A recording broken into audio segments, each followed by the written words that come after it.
I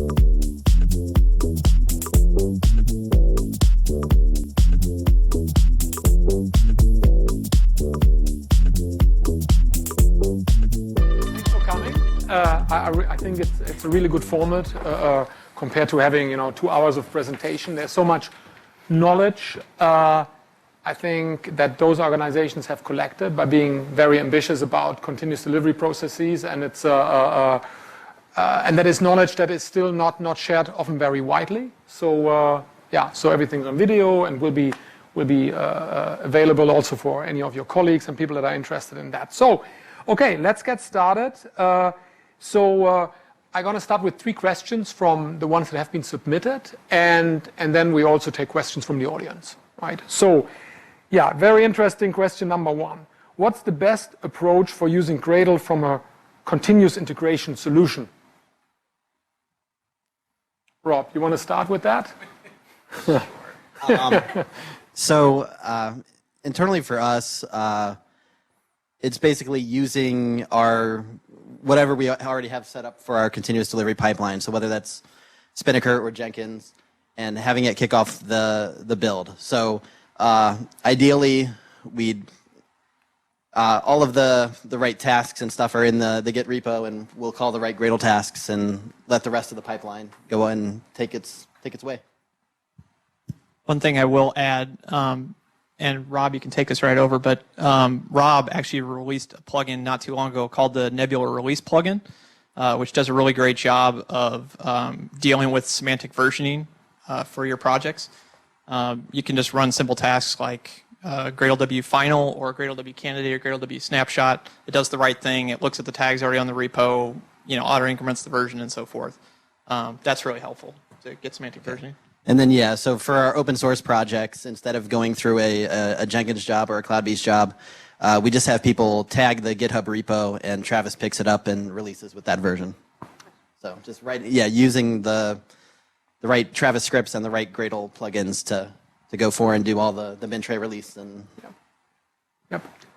I'd have to say making sure you're doing CI, right? Any build system can do it, but Gradle's really good at make it so that you can easily allow everyone to pick up the same thing.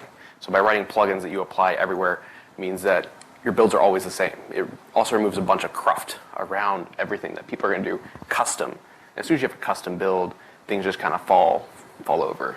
And so if you can standardize as much as you can, I know the Netflix guys have written the job DSL, which allows you to just create one and then apply it everywhere. So making it so that you have good plugins that don't have to do a lot of extra, your developers don't have to do a lot of extra stuff, and using a standard way to do everything makes life a lot easier. So we're just getting started with Gradle. So things we're working on is semantic versioning and also the job DSL to get our Jenkins jobs under control. So what I find interesting with that question is also what are the roles of the different players, right? So first of all, the way I see it, continuous integration is a process. It is, it is also a product category, but they have not necessarily different things, right? So obvious, and I would say the CI product and the build system together at the moment, they somehow, for good or for bad, at the moment, they model a continuous integration process, at least the automation part of that. And what we often get asked, what should we do with Jenkins? What should be the job? When should we write a Jenkins plugin? When should we write a Gradle plugin? So what are the different roles of the CI product versus the build system? Do you have, so are you using a Jenkins workflow engine for some stuff? Well, or, how do you often struggle with that decision? Where should we put what? Or is it very, very clear in your organization? What is the responsibility of the build versus the CI product? I'd say for us, we want the Jenkins configuration to be as minimal as possible. So really just which source control repository you're getting your stuff, and then which tasks to run. So this is like one of the reasons I really like Travis is instead of having to set up that separate Jenkins job, you have the Travis YAML that tells it what to run, or if we can get the teams convinced to use the job DSL, at least they can get it lives in the repo instead of having two sources of truth about what your CI process is. I'd say at LinkedIn, we don't allow really people to make their own jobs. So we've got a standard template that everyone uses. It's even the same job everyone uses. And then everything ends up being in the build system to figure out what needs to happen. And then there's just some contracts that every system has to abide by or it can't play games. So I think the goal that we're going towards is to combine the two, right? Is to reach a point where we have a single model where you can describe the entire flow of continuous integration and continuous delivery, for that matter. And especially now with Docker, it should be possible to dynamically provision everything on the fly, making a completely immutable infrastructure. So that's the goal that we're shooting on in some of the advanced secret projects we're working on. I mean, it's interesting, right? I mean, I have a biased opinion on that, right? But so if you, I think if you look at the CI product, right, what is it doing, right? I mean, it's the traditional stuff it did already 15 years ago, like a cruise control, right? Look at my source code and then call the build system, right? And then it has evolved further. So one thing where I think people still need to use the CI product, because there is not a good solution yet in Gradle land, is when you have downstream dependencies.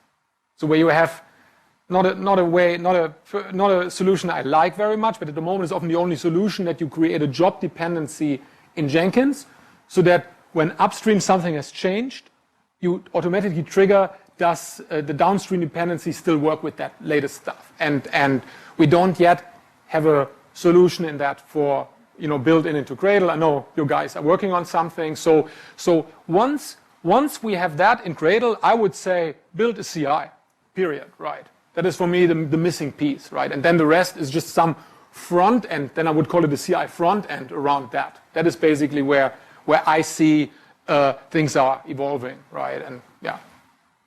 Yeah, the thing we're building to detect what the downstreams are and build them, I don't think we'll ever be able to open source that, just because it's using so much of the internal opinions. Yeah. But yes, having a system like that would be. Yes, and it is key for us. It is key for us because when we talk about, we might have some time to talk about monorepo, multi-repo. That will be a fundamental part of that discussion, I think. Now we come to a question. Well, we have the right company, I think, two right companies for that question to answer. What tools do you use to deploy a complex application composed of dozens of microservices? Yeah, I guess you have a simple answer to that. So 1, 2, 3. Spinnaker. So the other part of the developer or the engineering tools team is delivery engineering, and yeah, they've just open sourced Spinnaker. It's basically the next version of Asgard. So handle all of the AWS and GCE kind of things to tie together the whole pipeline. So it's got all kinds of steps to call Jenkins, farm out to a Docker, do whatever you need to do to build your WAR, build your Debians, build your AMIs, build your Docker file, and get it deployed in the formation that you want. And the cool thing about Spinnaker is, we already use immutable infrastructure without necessarily having to go the Docker route. Everybody talks about that, but Netflix's basic process is, take the built artifact that comes out of Gradle, the Debian package, bake it into an Amazon machine image, and then that's the atomic unit of work that we're going to scale up. And Spinnaker is responsible for doing all that scaling and automated canary analysis and so forth. And while we're a very AWS-centric shop, the really cool thing is that Google's got a whole team actually working on Google Cloud integration for Spinnaker as well. So it's definitely a multi-cloud solution. So LinkedIn's gone the other way. We have a completely custom distribution system. Probably never be able to be open sourced too. But one of the things that we've done is to make a standard for everyone. So you deploy to a specific directory, a system goes and deploys it for you. There's a specific structure you have to follow, it gets pre-populated, and it manages logging and all that stuff. And then you provision machines through some internal APIs, and then you can just deploy out to them. So it's kind of like a Debian package or an RPM, but we don't have the exact thing. It's more of a tarball. It's deployed out. There was this open source project from one of the LinkedIn guys 5 years ago or so that we were using at one point, right? I don't know. Who at LinkedIn can? Blue, yes, exactly. Does this, but that's no longer, I guess. Yeah. Yeah. Is that still maintained in some form? Yep.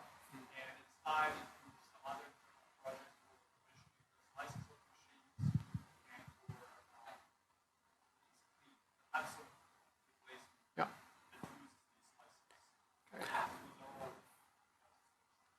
Yeah.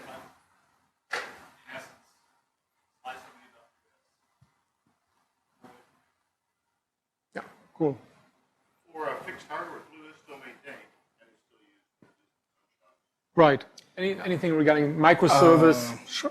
So we we deploy a lot of microservices. So right now we wrote our own tool because we call it the Composite Application Deployer, and basically we modeled it after Chef or Puppet, the principles. But because we use Cloud Foundry, Cloud Foundry does so much for us that we didn't need a tool of that complexity. So we wrote something that simple, but it still computes the differences and does all the incremental deploys and everything else. One of the things that we found very useful is when things go wrong, you change the tool to actually tell people that if they encounter this error, this or something else may be the issue. And the more we use it, the smarter it gets. And it's a positive impact versus everybody having their own shell files or whatever they were using before. So building a serious tool, I think, is something that we definitely found to be worthwhile for us. Yeah, and then I'd like to also plug a lot of the other Netflix OSS stuff. So even if you can deploy a whole series of microservices, it's useful to have them talk together easily. So there's all of the Eureka and Hystrix to do the circuit breaking and discovery and all the stuff that you really need to discover where those all are without having to do lots of configuration. So, and how do you integrate those with your, let's say, development cloud and with the build system? Are there integration points? Let's say you want to run certain integration tests of your dirty working copy, let's say, against some instances in the cloud. Is that something you provide? There's not a whole. I mean, each team is going to have their own different process. Some teams will do a quick patch, so there's an AMI sitting out there that they can deploy quickly and kick off integration tests while the bake's happening in the background before a full deploy. And then people will come up with all kinds of ways to, like, do I spin up a Docker locally or just a Tomcat and have it connect to a discovery server that's out in the test environment or whatever.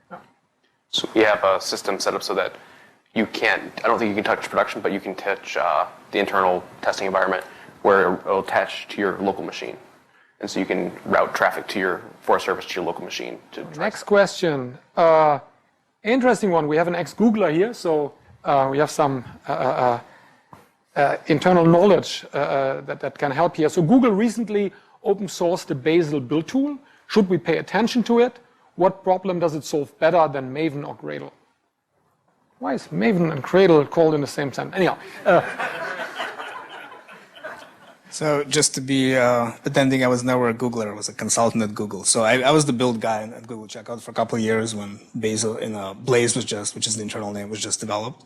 I mean, it was an interesting experience for me to try to build a very complex system from source. It's something that I've never experienced. Initially, I had some visceral reactions against that approach because I came more from binary world. But Google made it work.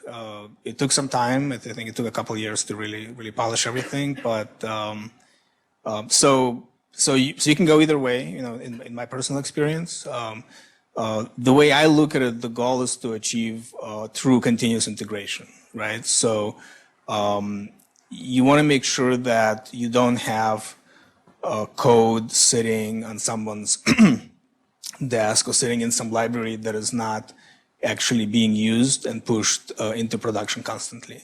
So Google just forces you to do that because everything is built from source. We're trying to adopt the same philosophy where if you're not picking up libraries from snapshots, the latest libraries, we're gonna have some some countermeasures to make sure that people are aware that you're putting the company at risk, essentially, and that maybe some teams are not behaving correctly. Maybe there are some trust issues between teams because somebody is not picking up your latest work, and that has to be resolved. So to me, that's these are basically the goals in different companies. They solve them in different ways. So, but the tool now is open sourced after a long time. We're probably going to go with Gradle at this point. So I'm not sure what to tell you more about that. Yeah. Any opinions on? Yeah. Yeah, Netflix is a binary integration organization, so we're the opposite of source level integration. And the biggest flaw with binary integration is conflict resolution, version conflict resolution. That's where we get into all our trouble. So two different transitive dependencies have different opinions about a version. Sometimes that's resolvable, and sometimes it isn't. I don't have any issue with Gradle's version conflict resolution strategy because it's just as good as any other arbitrary conflict resolution strategy, but the fact that that conflict resolution has to take place is our biggest problem. I think that there's a great opportunity in Java 9 and maybe some other projects with fully modularizing the actual runtime, that being a binary integration organization will actually turn into a competitive advantage because you'll no longer have to deal with these kind of version conflict resolution problems. So I think we will stand there sometime. Yeah, so I mean, we have two different discussions here, right? One is monorepo versus multi-repo, right? And then there are two different build systems. What are their pros and cons, right? So, because from a Gradle perspective, I mean, Gradle was doing monorepo at LinkedIn when you had 5,000 submodules, right, in one big build, if I remember correctly, and you now went the other way. You kind of went sliding. Yeah, sliding. So for Gradle, it's like it can deal with monorepo scenarios, but of course one of its strengths is to deal with binary integration scenarios. So my opinion on that, in a way, Bazel is a very simple build system, right? It doesn't have a configuration layer and an abstract, rich model that describes your software project. It has a unit of work, right? The rules that have dependencies with each other, right? And in a way, it is a much better and, right? But very primitive model, but extremely focused on high performance, right? So and that is its strength, right? Beyond that, that is the key strength, basically. It's all how can we create a build system that you can distribute and heavily parallelize, right? And there was a necessity when you put all the Google code in one source code repository, right? And they were, and for that to get basically that benefit, they were happy to sacrifice some other stuff, right? And the trade-off, I think, for almost every other organization in Google will be very different, right? So I, to be honest, think we don't see any strong, compelling reasons to go with Blaze over Gradle, but we see many reasons why you would pick Gradle over Blaze, right? So, and we're working hard on the performance side of things. So this is not a fundamental advantage that they have, right? In some areas, we are already faster, right? In some other areas, Blaze is faster, but we will invest a lot into making Gradle crazy fast over the next 2 years. So I think that will not even be then an advantage. And then I think people will appreciate a tool that has a rich software model, right, on top of a primitive kind of low-level execution engine, and they will appreciate a tool that lets you be fluent with whether you want to do monorepo and whether you want to do multi-repo, right? So you might have certain parts in your organization where you're saying that is where I want to do monorepo. They're co-located. The code base is in good shape, the collaboration works, right? But then there's this team in the other time zone on the other side of the world where maybe that is not the right way to integrate. Maybe we do the binary integration here. So I think to have that fluency is key. But one thing, the monorepo approach, that is now not Bazel versus Gradle question, as a monorepo versus multi-repo question, one thing where it has an obvious advantage is at the moment, when someone does a change, you automatically check whether you've broken downstream any people that depend on your stuff, and if that and you will not even commit your code if that is going to happen. And at the moment, with the binary integration pattern, you build your own module, then you push the code, and then very often the people that consume your code have to figure out, oh, something is not working, 1 hour of debugging, it was team A again, right? So, but that is not that is something we don't have a good solution for yet. Netflix is working on a solution internally, right? We will work heavily on a solution on that you even with a binary integration scenario, you can run a build that automatically checks whether you have broken any downstream teams. And then you have the key advantage that monorepo has at the moment, you also have with a multi-repo scenario. And then everything becomes much more fluent in terms of what pattern you're going to use. That's one minor, but kind of essential. You said Gradle versus Blaze. Yes. We don't have that. Sorry, Bazel. Yes. Blaze is a very sophisticated. Bazel is very raw. Yes. Yes. So absolutely, it's a subset. So sorry for that. Yeah, it's choice would be a whole different choice. that would be a different. But that's not there. 100%. But then you need to get a whole lot of other infrastructure, right? Yeah. Then you have absolutely. It's a subset, and it doesn't have distributed build, doesn't have distributed cache, right? It's absolutely. Any questions in the audience? Actually, Hans, I want to add something. Yes. So another dimension that just occurred to me is that so we actually did have a lot of conflict resolution issues at Google in my build, because besides being from source, we had hundreds of libraries because it was a huge monolith. And so just flashbacks like 10 years ago, painful moments came back, where right now we moved from OSGI, which is a whole other conversation whether we should have been there, but at least we had the isolation, right? To microservices, and typically we don't have a lot of these issues because they're so small. And so where people are having problems now are in integration testing, right? When, 99% of the time when you say you broke the build, it's an integration test that failed, right? Your REST API calls, et cetera, communicate. So again, getting back to the issue of, can we devise a common model, right, that describes the entire system holistically, so there's not that impedance mismatch of passing information from the build system to the test system, right? Have a common model allows us to reason and find and fix things a lot quicker. So that I think is where we need to go. Cool. Any questions?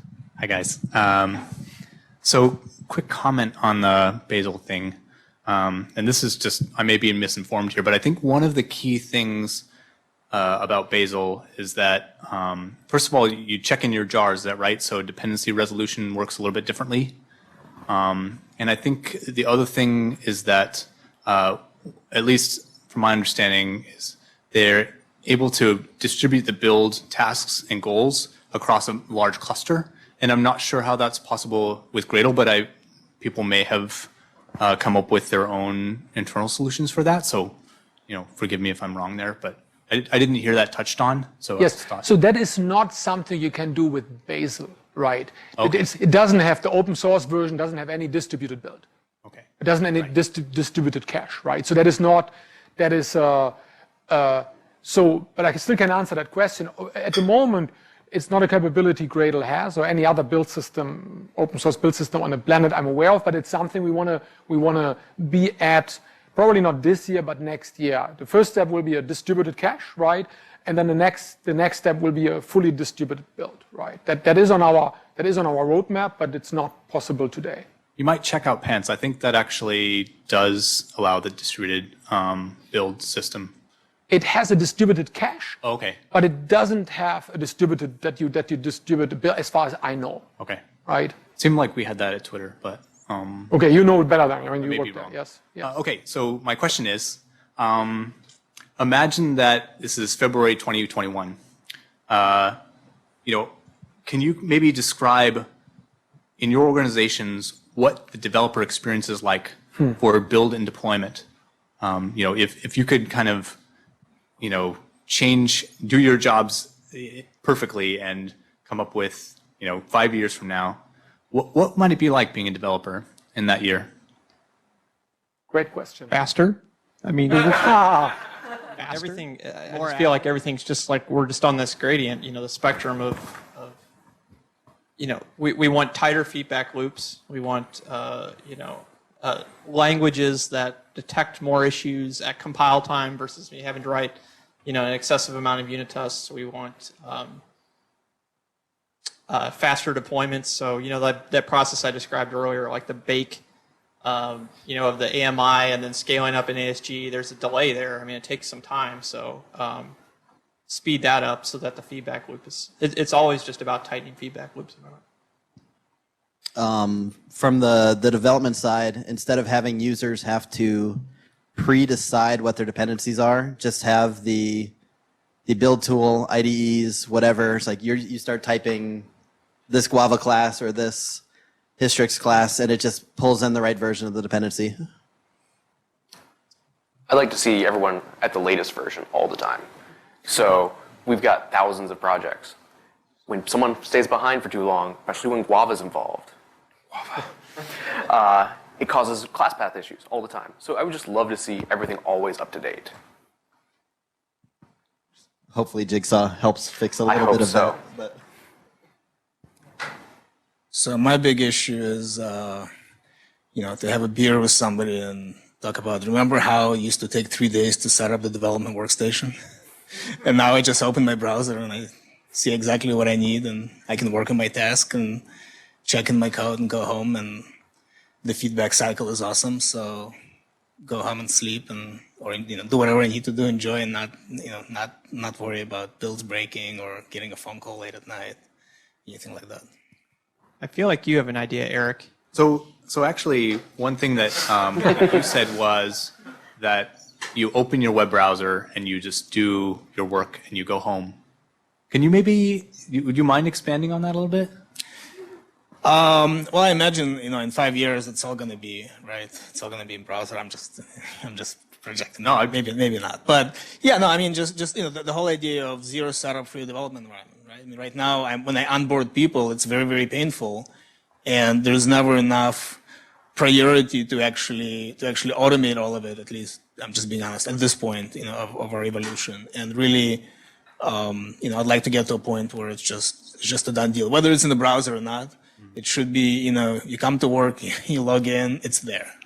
And you can basically get a fresh dev environment, hopefully, within a minute or two, refresh everything, right? So just basically treat your development workstation the same way you treat your servers, right? Immutable, always fresh, always clean.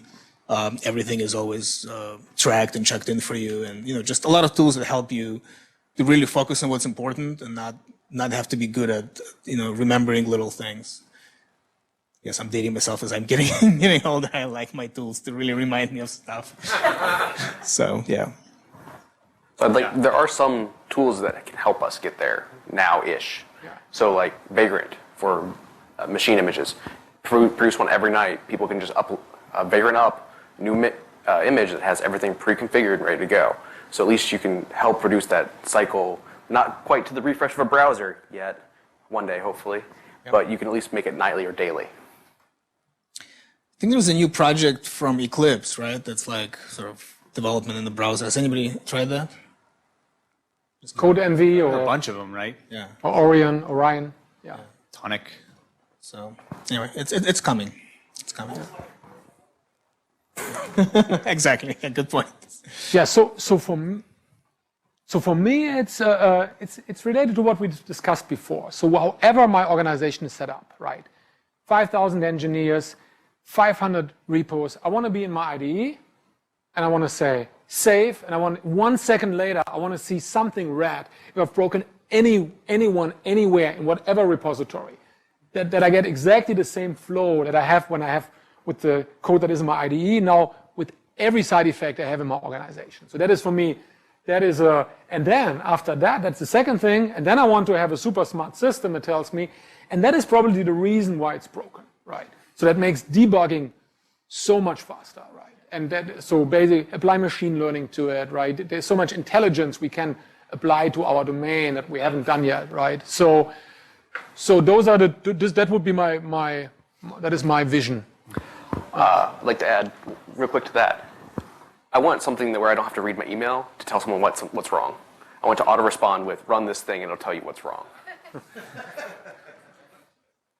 Okay, cool. Yeah, I definitely see things going much more real time because machine time is so cheap and human time is so expensive. Yeah. So it seems like if you had something that was more or less continuous with like some kind of build cluster company-wide, that seems like maybe some perspective of the future.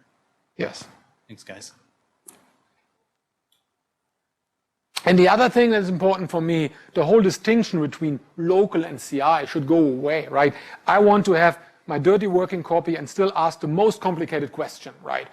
How is this affecting, everything else? So the whole idea of exploratory learning. So I want to have that build cluster. I want to be able to own it, right? And to see and to learn in an easy way, right? All the side effect that change might have on other people without any kind of, without the requirement to commit and to share anything at that point. Please. Gentlemen, I had a question on the new software model and just what and I know Ethan would have some ideas and maybe those from Netflix as well.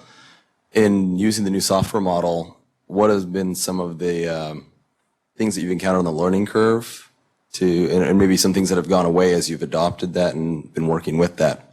What does that look like? Documentation right now. It's kind of lacking, but the source code's pretty good. So if you're okay with reading source.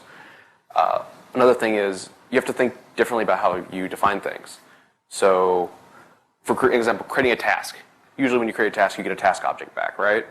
You don't get that anymore. You call a void method and you just have to pass parameters that you need to everywhere. So it's kind of a little different flow.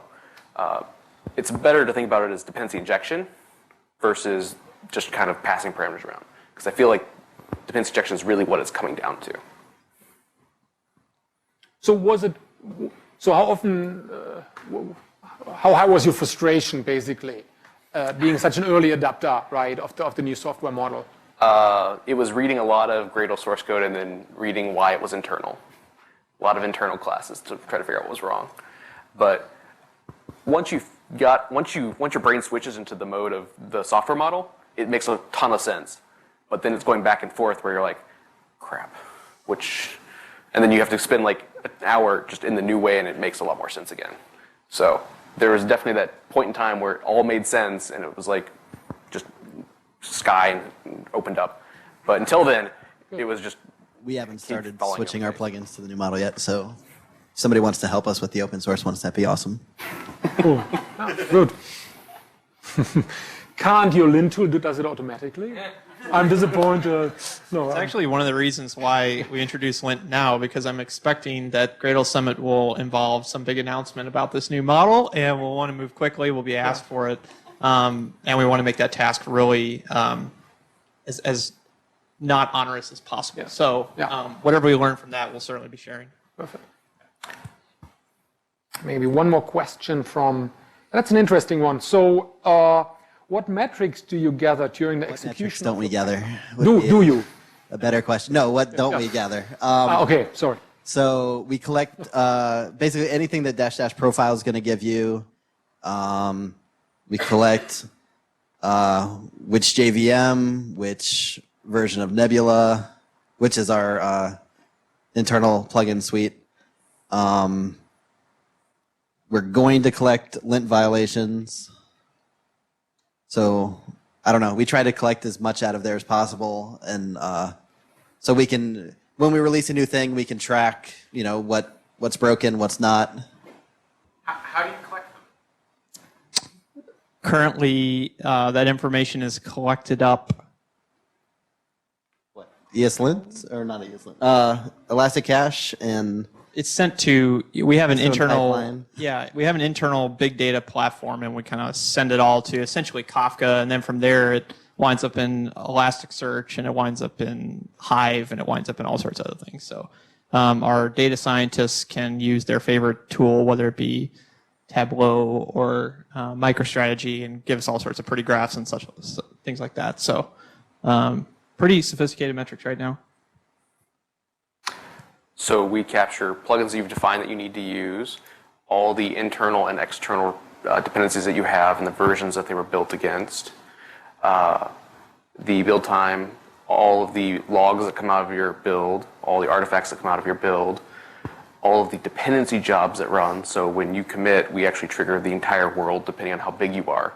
And we'll collect all their information about how long it took for them to run, whether they were successful, failure, and all of their information about their artifacts, their logs, things like that, and then aggregate them together and get an average time. Some can be a fairly CPU-intensive operation. So we don't do actually much yet, except for code coverage, which is rather controversial.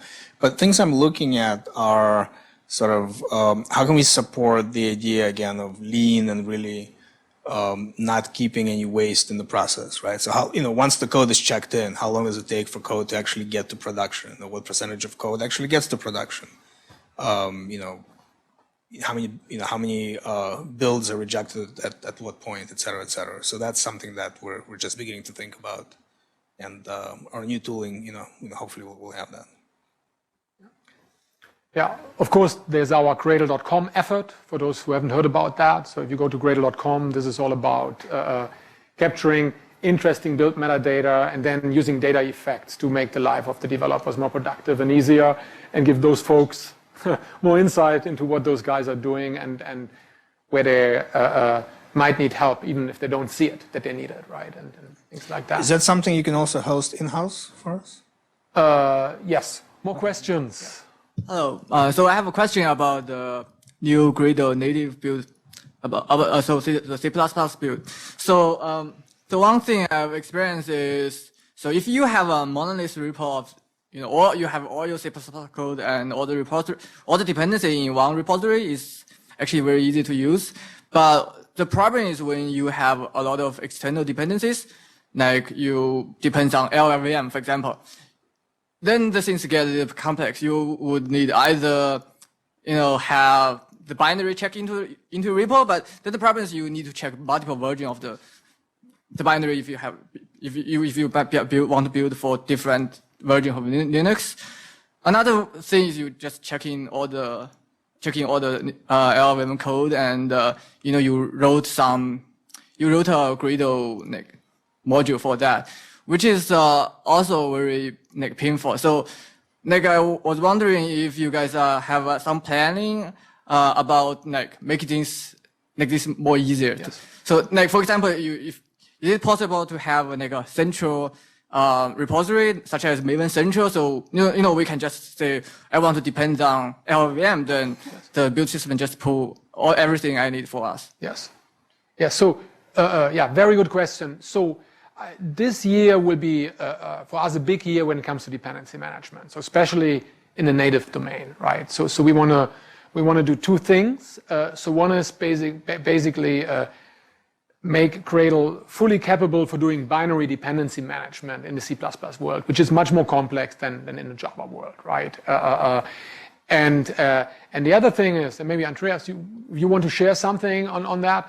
So the other thing is also use the dependency management capabilities of Gradle, not just for libraries, but also for the whole developer toolchain, right? For the compilers, all that stuff will live in a repository, and you can specify it, right? And Gradle will be able to use dependency management capabilities also for the toolchain, which is, I think, super interesting to do that in a native world, which is pretty complex also in that respect. So yes, it's our big ambition for that year, and I think it will be one of the key selling points of the Gradle C++ support. That it's probably the first solution in that space that has a very good answer for those questions.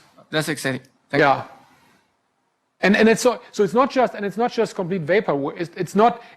So what I'm saying is not just, oh yeah, we're going to do that. We already did a lot of stuff under the hood, right? So where you can use those capabilities already when you have internal dependencies. We have now variant awareness, for example, and we would now need to apply that also to external dependencies, including, especially for C++, coming up with a metadata format that describes a dependency relationship in the native world, because I don't think a POM XML will be suitable for that. or not, I don't think so. I'm 100% sure it is not. So yeah, and yeah, that might be also interesting for CPython, right? Yeah, so the Python part actually just uses the normal dependency resolution that you would use today. So we've hacked into the existing resolution model to be able to do normal dependency resolution. And but you're using CPython, right? Or you're using native. So how do you deal with native dependencies you have there? So Python's weird in that it actually will pack in any native code that needs to be compiled, and then when pip runs, it will compile the code, compile the native stuff. So you don't actually usually send along native pieces. So another question, how will Jigsaw affect dependency management in Java 9? Well, or how will Java 9 with Jigsaw affect dependency management? Maybe that's a different way to read that question. Are you know already? Perhaps we should ask Hans, who's on the expert panel. I feel like you queued that one up for yourself. How will it help us? I told my son, hey, give me some votes here. Yes. So You're welcome. I can, yes. So I think it will affect dependency management in multiple ways. First of all, it will add complexity to the dependency management in the Java world, right? So Java got the simplistic way we do dependency management in Java is due to the fact that Java was, let's say, very stable for a long time, right? And now you have a pretty disruptive new platform if it ships with Jigsaw, right? Let's see, right? There's no final confirmation yet, although, I mean, it looks very likely. So you will now finally have situations, right, where you have a strong need to be able to say, oh, I need to support Java 8 and Java 9. And the differences between the binaries I need to ship are significant, right? So how do you do this with your current dependency management in Java, where it's always like, I publish one binary, right? That's it. So now you have to deal with it. Oh, I mean, I don't know how Maven, for example, will deal with that, right? How can you easily create now a variation of the binary for Java 8 and Java 9? For example, one has, one uses classical class path, the other uses module info, but there are also many other differences. So you can do it via additional sub-projects, but it just doesn't scale, right? So Java will, for the first time, kind of face that problem that other platforms have for 30 years, right? Like C++, that Scala has to some degree. So it will put pressure on the tooling to be up to the job, right? Which is good for us because we think we have a good offering. So at the same time, we have that specific capability of Jigsaw that you basically can hide version. Not hide version, it's the wrong term, but you then can encapsulate dependencies, right? And I think that is big, right? The funny thing though is that the Jigsaw, the key people behind Jigsaw don't see that as the most important feature of Jigsaw, right? For them, the reasons are they want to have a highly modularizable Java runtime. So even if Jigsaw will never see the light of being shipped with JDK, they already use it internally, and it's super important for them, right?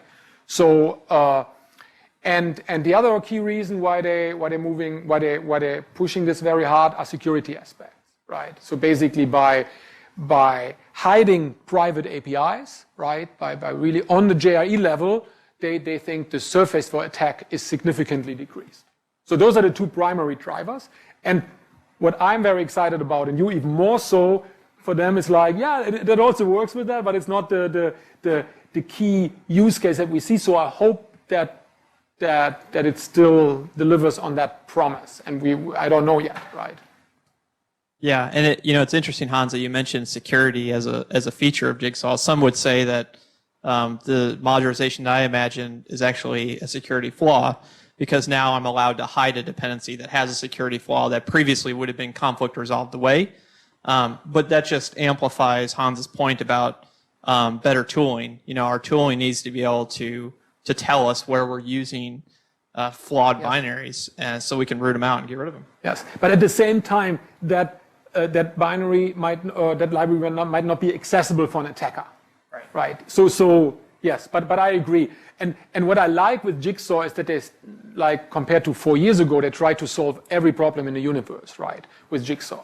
And this is now a much leaner spec, right? They say, okay, we don't do this, we don't do that. The build system can do that. The community can create solutions around that. So it's a very focused thing. What I find pretty cool for us as a platform provider, right, that we basically can use dependency management, that a Java component, a key part of the Java runtime is now just another dependency, right? And you can just say, oh, yeah, I wire them together and I build my Java runtime. So Gradle can, at that point, then ship with a very micro Java runtime so that people in the C++ world don't need to install a JVM to run Gradle. So I'm pretty excited about that.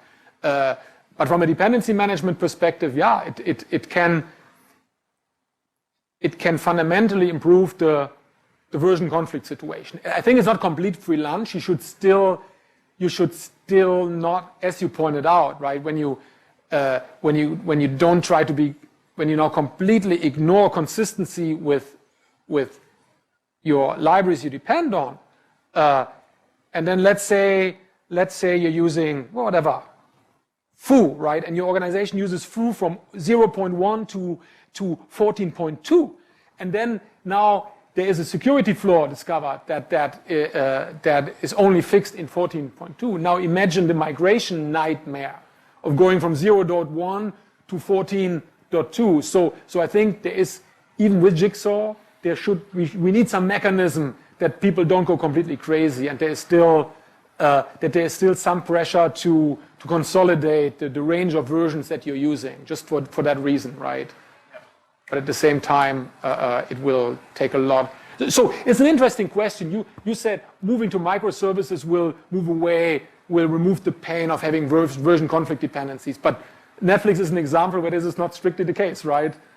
Can you describe why this is not, why you still have dependency despite having a very strong microservice design? Sure. Well, there's a combination of occasionally developers will take the easiest way. It's like, okay, what is the giantest thing I can put that will give me all the dependencies, so I don't need to think about the individual ones. The other ones are just, I have this version of RxJava or this other helper library in my API. Yes. And so it's going to, yeah, right. If it's in the API, there's no way to dodge it leaking through. And then just general hygiene kind of things. Yeah, but basically the point is your API is so complex and so powerful that just the API aspect of the microservice already constitute a large dependency graph. Right? Is that? For sure on the, like, RxJava is probably going to be in almost all of our APIs. Yeah. And so whenever one team decides to move, you almost have to get everybody to move. Yeah. And even when you go like microservices, most of our teams that produce services also produce a client library, and the client library can do sophisticated things like caching, so that you're not just pounding the service on the other end, and that requires dependencies.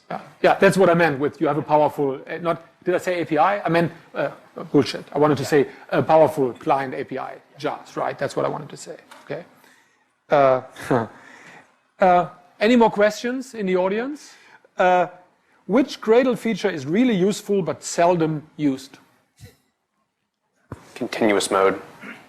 I love continuous mode. Yes. To the point where I've got different continuous builds running at the same time, and I'll make a change one place, and see it pop between different instances running. So I can see the pipeline of it going, testing, go to the next one, test it, go to the next one and test it. So it's a pretty awesome feature if you haven't used it. And especially with 2.12. So one thing we added in 2.12 in cooperation with LinkedIn, right, is the capability with continuous mode, people who don't know that, you just say Gradle, a task name, -- continuous. And then that means Gradle will now run a daemon process that checks the inputs of that task. And if any of the inputs are changing, or the transitive inputs, right, then this task will be automatically re-executed. So, and what we now have added into 12, let's say the execution of that task takes 15 seconds. And during that time, you change more input of that task. Since until 2.12, we would have basically ignored that. But with 2.12 now, we realize, oh, input has changed, and then after the execution of this task has stopped, it will immediately re-execute it to pick up the new input. So it's almost like, it's a continuous build, basically, on your local machine One of the things I noticed though was it ran so fast I couldn't move to the terminal to say if it triggered or not. So since it's always sitting there just waiting to run, one of the features they recently added was it actually tells you what file was modified, so you can see it's changing as it goes along. Makes it easy to tell if it triggered. So what is continuous mode at Netflix? Do you know anyone using it there? Us, probably. I don't know if how many other people are. I'm not sure I knew there was a continuous mode. Okay, so me. Continuous mode is super useful. The other feature that I'm liking is the module project substitution stuff. It's still a little unwieldy, but it's quite useful for teams that are working on 3 microservices at the same time. It's like, all right, I want them all up in my IDE, so if I change that client, I don't need to do a local publish and pull it in. So yes. Super useful. Yes, and what we're now working on is basically the last part of that story, composite bills, right, as you're aware of, right? So you can aggregate arbitrary Gradle builds together, right, and that have dependencies between each other, usually external dependencies, right? But when we see they're aggregated in a composite, we will automatically replace the external dependency with the project dependency. That makes sense what I'm saying, right? So let's say you have 2 different Gradle multi-module builds, right? And A and B. And one of the modules of A depends on a module of B. And that usually means it's a binary dependency. You get it from your binary repository. Soon you will be able to tell Gradle, hey, treat them as a composite. I have both of them checked out on my local machine. And then Gradle will automatically figure this out. Oh, the A dependency on a module of B, I now built the module of B directly, right? Like in a aggregate multi-module build versus getting it from a repository. I think that it'll be really useful when we can just drop it into one common directory or whatever, and they can auto discover each other. Right now, it's a little bit of how do I kind of merge those top level build.gradles and yes, absolutely. But version forcing. Interesting. So one of the things that LinkedIn does is we say any version you've defined in your build.gradle is the version you want to use. So if someone else pins on a higher version, we actually just fail your build and don't let you build. So it forces you to always update. And if you want to use a newer version of something, and because it's being pulled in, you have to go up to who's ever transitly including that. So kind of forcing you to understand what's going on, a little bit about your dependencies. Yeah, cool. Yeah, one version to that painful topic of version conflicts. What is one thing? No, I have to. What is one thing you think Gradle got wrong? I mean, I would know more than one thing, but. Let's start with you then, Hans. You mean in terms of the biggest mistake with Gradle? No, it's me. No.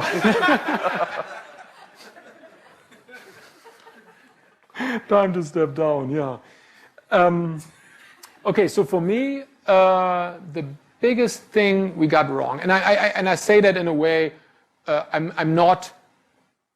I think there is not much where I would say where I say, oh, I deeply regret that we did it that way. It was a lot of that stuff was a good incremental first approach, but then we discovered it doesn't scale or it's too simple, right? So for me, the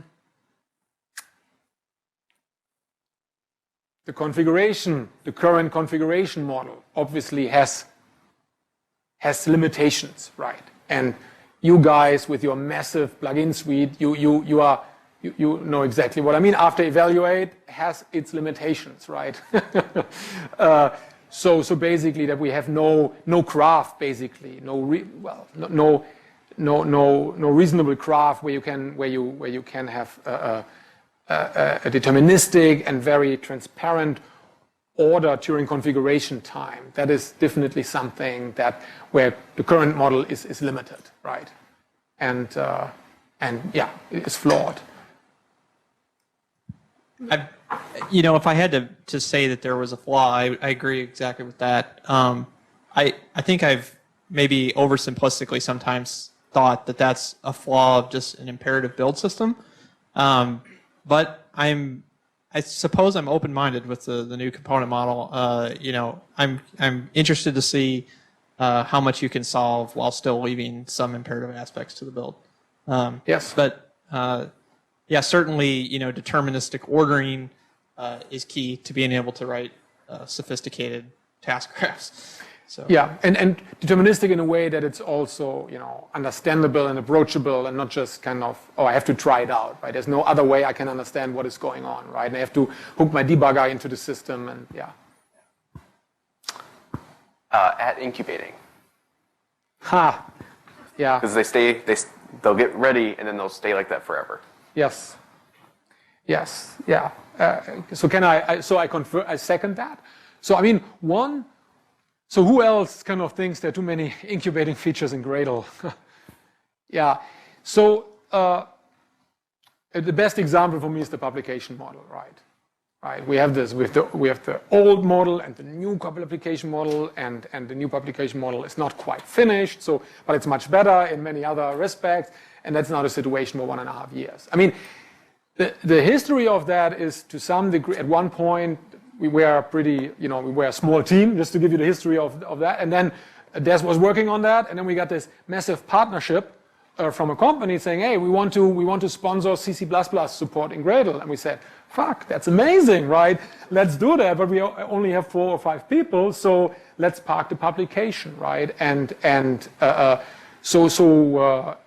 lot of those situations happened that we had exciting partnership, which was only about getting new stuff into this, and then we didn't have any R&D bandwidth to polish and to consolidate on the stuff that is already in there. And I think we have now reached critical mass, and we need to, and we're all aware, and we will invest significantly more resources this year into, consolidating stuff and getting rid of some of the incubating stuff, right?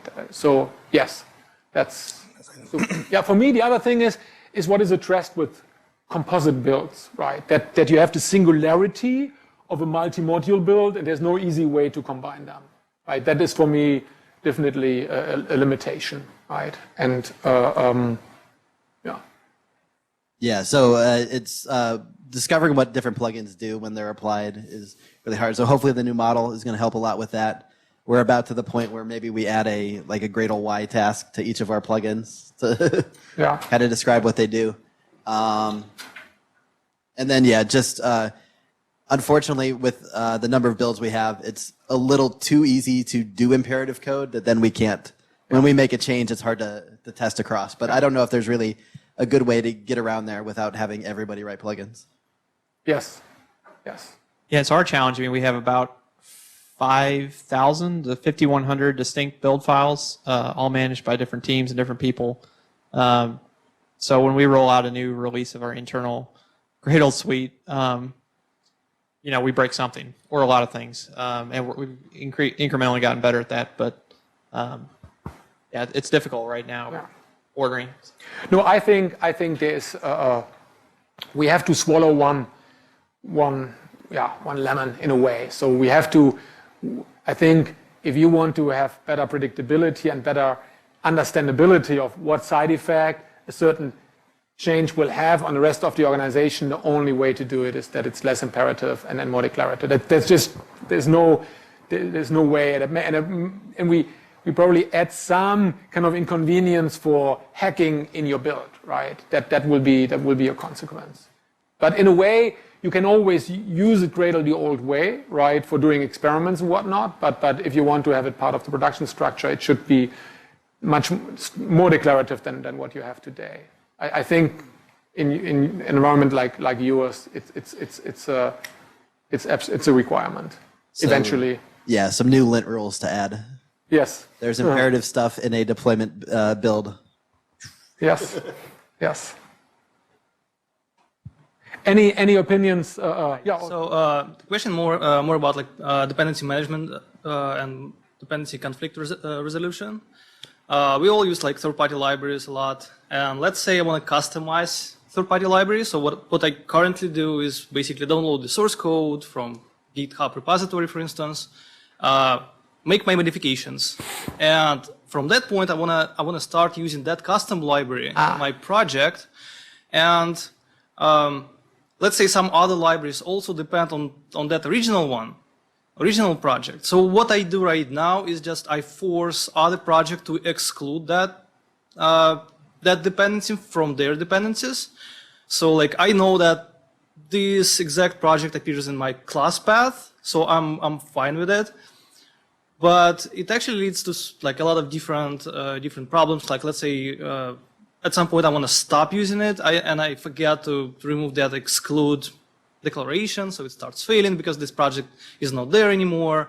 So is it gonna be like or probably it is supported already. Probably there is some like more native way to help dependency conflict resolution to understand that this is what you're looking for. Don't go to Maven. That's what you need to use instead.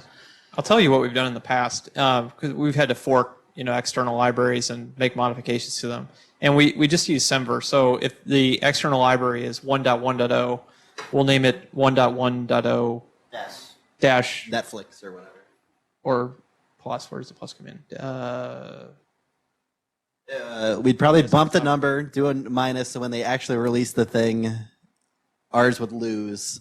And then maybe add a plus to just have metadata to randomly match on. Yeah, and the plus is the key there, because if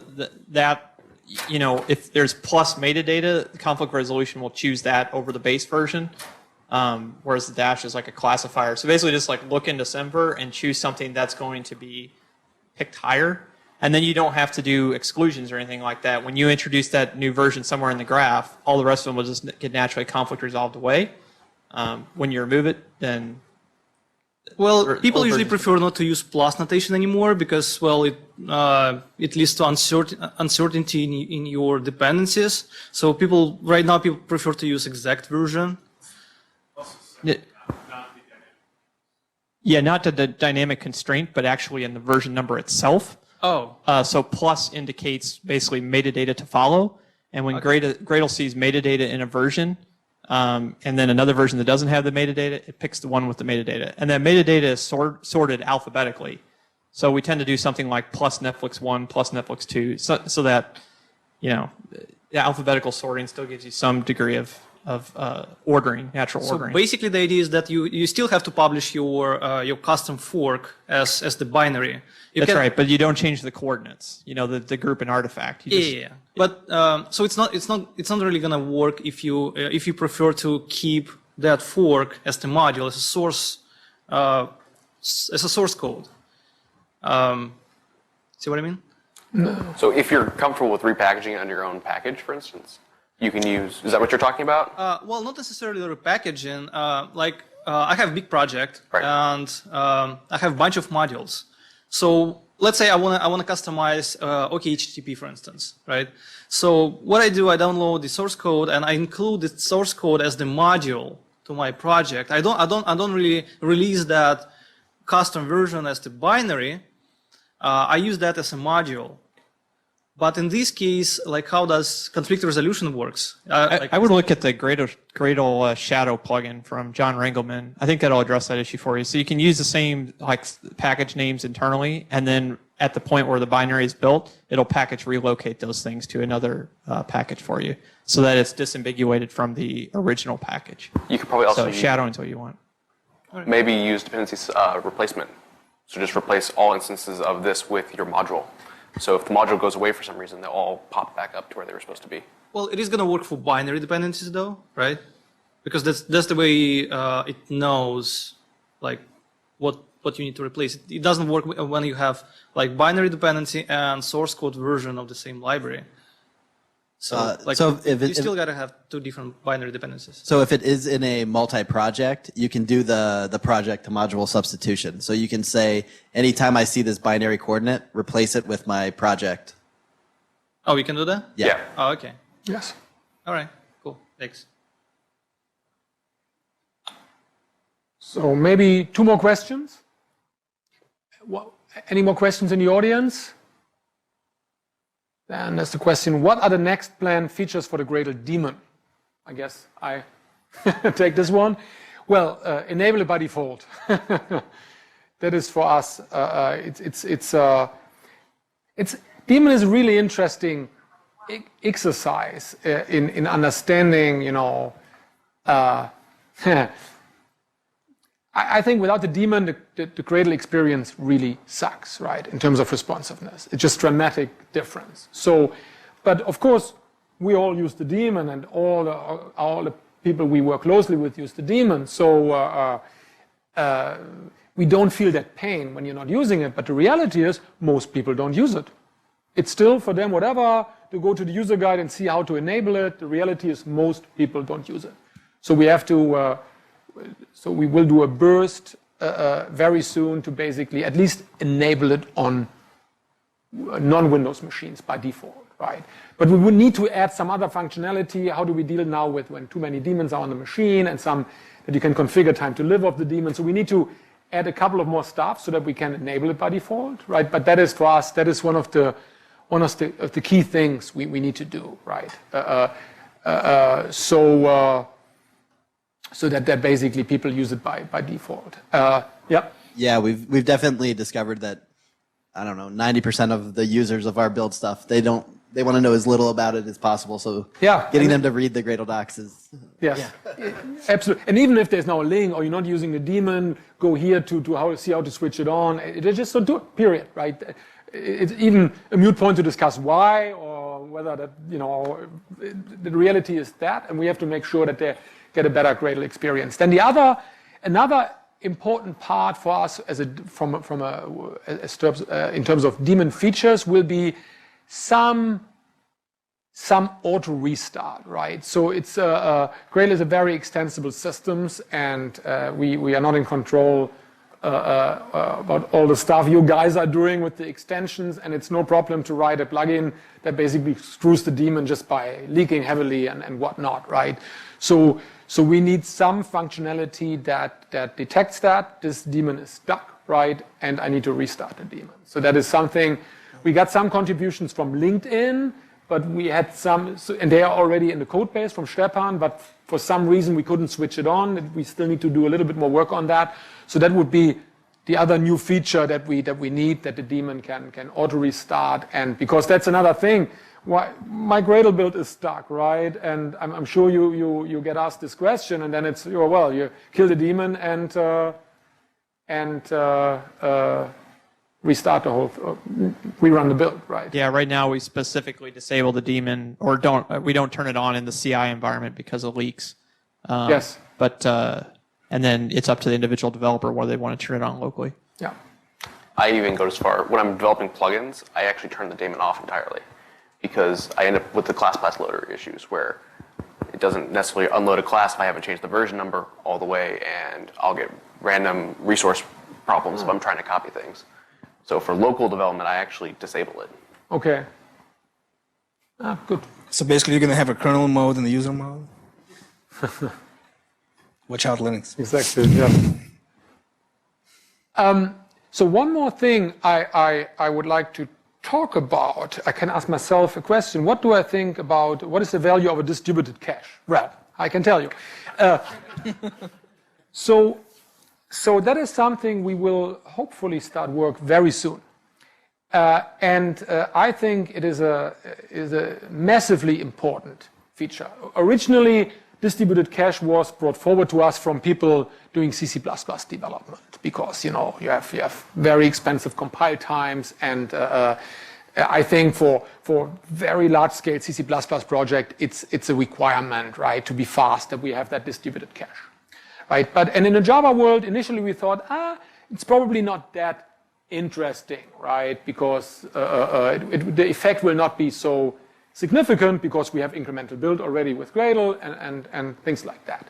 But my opinion has changed on that. We got recently a couple of people that said, Gradle build time for developers is now perfect for us, but the CI build times, right, we're not happy with that, because on CI, you're doing it clean, right? And even if you don't do it clean, many modern CI infrastructures, they fire up machines and then fire them down. So any state in terms of build output that is per machine doesn't help you, right? So I think that with the distributed cache, where you basically can share build output across your multiple CI machines and all your developers, even for Java, at least on the CI infrastructure will have amazing effects in terms of acceleration of the CI speed, right? So I'm super excited about once we have that available. right? And I think, yeah, as I said, for CI on Java, it will also be super relevant. I'm not sure yet how strong the effect will be for local development, basically incremental build locally versus shared build output with other developers. That remains to be seen. So Hans, Yes. another request is, so imagine you're firing up your daemon now, in kernel mode. I would like to automatically discover compute resources available to me and start doing deploys and running tests in massively parallel mode. 100%. That is so when we want to get to the vision, I save my file in 1 second. I know what I've broken in the whole organization. That's the only way to get there, right? So at one point, so how do we get, and we will evolve Gradle in a way that you can just throw resources at a build and it will scale, right? And you need to take care of your data stores, so things like Liquidbase and everything has to become, first-class citizen, right? Yes. I mean, I really want to be able to basically have a single model that will integrate, deploy, fully integrated, run all the tests, and give me results in a matter of minutes. Yes. Right? And, without actually, Yes. having to, have a whole team build. And of course, I'm not sure what I'll do professionally at that point, but, we should automate ourselves out of a job, right? Yeah, no, 100%. I think when I look at our distributed roadmap, first thing will be distributed cache, and then I think it will be distributed integration testing, because that is the biggest bottleneck we see. We discussed that, right?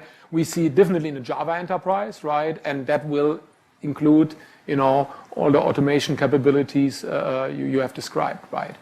And we don't need to reinvent the wheel, right? There are fantastic tools out there. We just need to integrate with, right? How you can describe certain environments, and but it's 100%. Okay, thank you very much. Really enjoyed that discussion. Thank you very much for your deep insights, and looking forward to do this again.